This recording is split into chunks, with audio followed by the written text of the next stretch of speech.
Do you still think cash is king?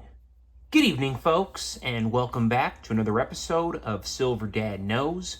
Remember, always live with no edits. If this is your first time here, hit that subscribe button now, as you're going to like what I'm about to say. So, just to begin this evening, I am presenting right here a very special piece, very unique piece, and you were looking at the Duke.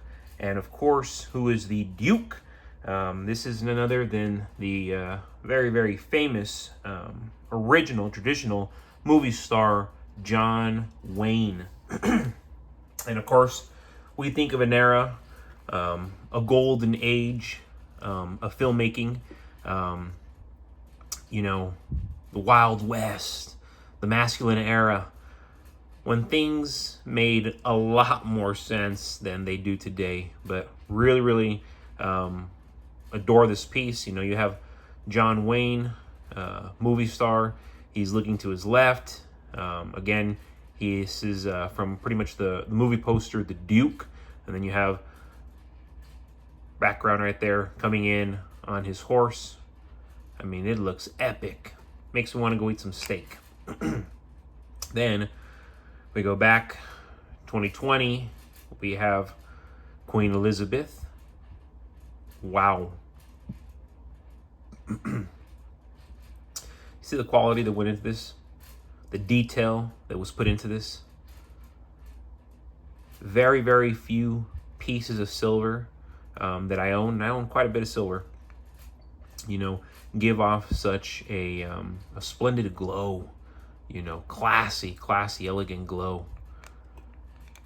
And then, yes, the original movie star, before Tom Cruise, before Brad Pitt, before everybody that we got now.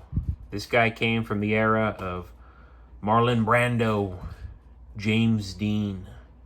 And who the heck doesn't like Wild West movies? I mean, that's as American as it gets.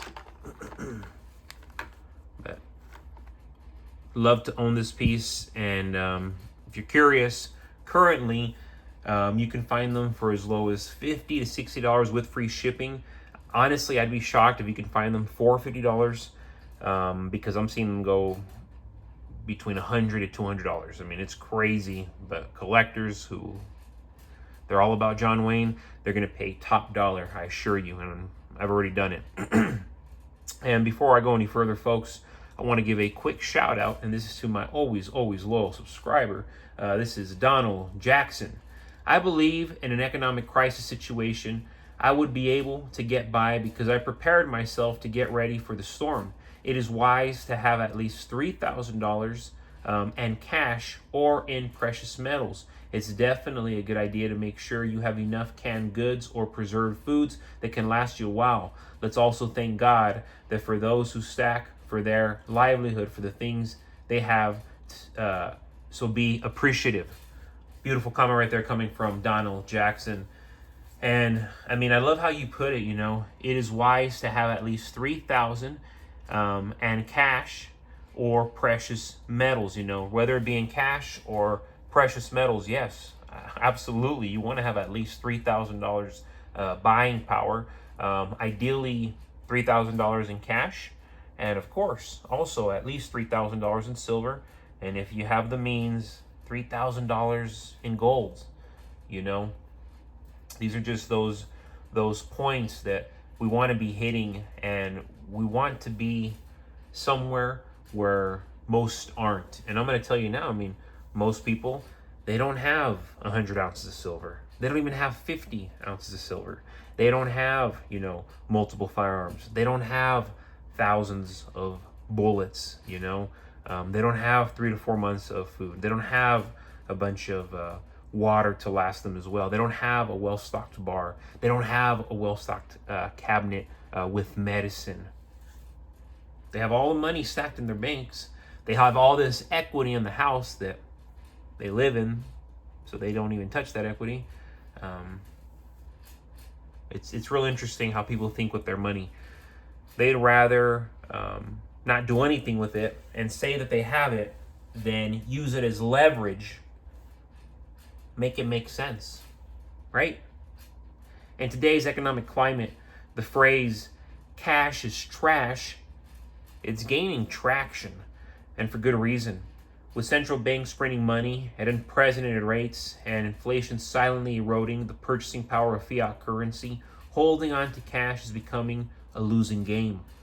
While a stack of $100 bills may look impressive, it loses value every year. What you could buy for $100 a decade ago might now cost $150 or more. I mean, $200, $250. Cash is not stable. It's not a stable store of value, I should say, but definitely not stable. And to add on to that, it's not a stable store of value. It's a melting ice cube. That's the best way to explain what's happening here in the West, what's happening to our purchasing power, and we are evidently seeing it in how people's living standards have degraded. People's living standards have gone down tremendously, and it's already to the point where people are trying to get used to this new normal. It's definitely not cool, but it is the reality that most people have been forced into. So, on the other hand, silver compared to gold, compared to fiat money, all this printed money, silver has stood the test of time. Of course, so has gold. But specifically, silver, it's not just an industrial metal or a collector's piece. It's money. For thousands of years, silver has been used in trade, savings, and wealth preservation. Unlike cash, which is backed by nothing but the faith of governments, silver is backed by intrinsic, tangible value. You can't print silver into existence, and that scarcity matters more than ever in a world awash in paper currency. Cash sits in banks and loses value through inflation, through fees, through negative real interest rates. Meanwhile, silver is a hedge, a lifeboat in a stormy financial sea. It tends to rise during times of monetary chaos, war, and uncertainty. When the stock market crashes, when inflation surges, physical silver shines. And look what's happening right now. I mean, $39? Come on. $40 at this point is inevitable. $50 at this point is inevitable. I would even say at this point $100. It's inevitable. It's inevitable, folks. And I'm so proud to own silver, and I'm so proud that so many of my subscribers and so many of the viewers right now, you own silver. Be proud of it. Because it becomes not only a store of value, but also a form of insurance against systemic breakdowns in the banking systems or fiat-based economies. The phrase, cash is trash, also reflects the reality that dollars can be frozen, taxed, inflated away, or rendered useless by policy decisions. Silver, by contrast, is sovereign. It doesn't rely on trust in a central bank. You hold it in your hand, store it privately, and use it independently of any digital system or government approval. In a world growing increasingly digital and of course monitored, that level of privacy and control, it's priceless, folks. It is priceless. And I notice those who own gold, those who own physical silver, they have much more leverage. They have much more peace than those who just have bank accounts with digital numbers. And of course, if you got the physical precious metals on top of firearms, on top of the pantry full of food, on top of owned vehicles, you got all this utility for yourself and for your household. That is the American dream. Those who rely solely on fiat savings will find themselves at the mercy of inflation and market volatility. Those who diversify into physical assets like silver are building a defensive wall around true wealth. Silver is not a get-rich-quick scheme. It's a get-poor-slow asset. And in many cases, it's a get-rich-slow one too, especially during periods of monetary devaluation.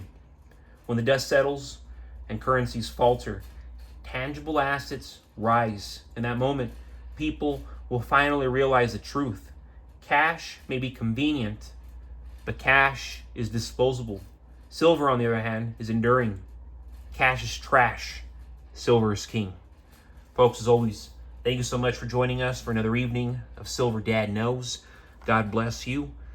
God bless your household. And God bless America.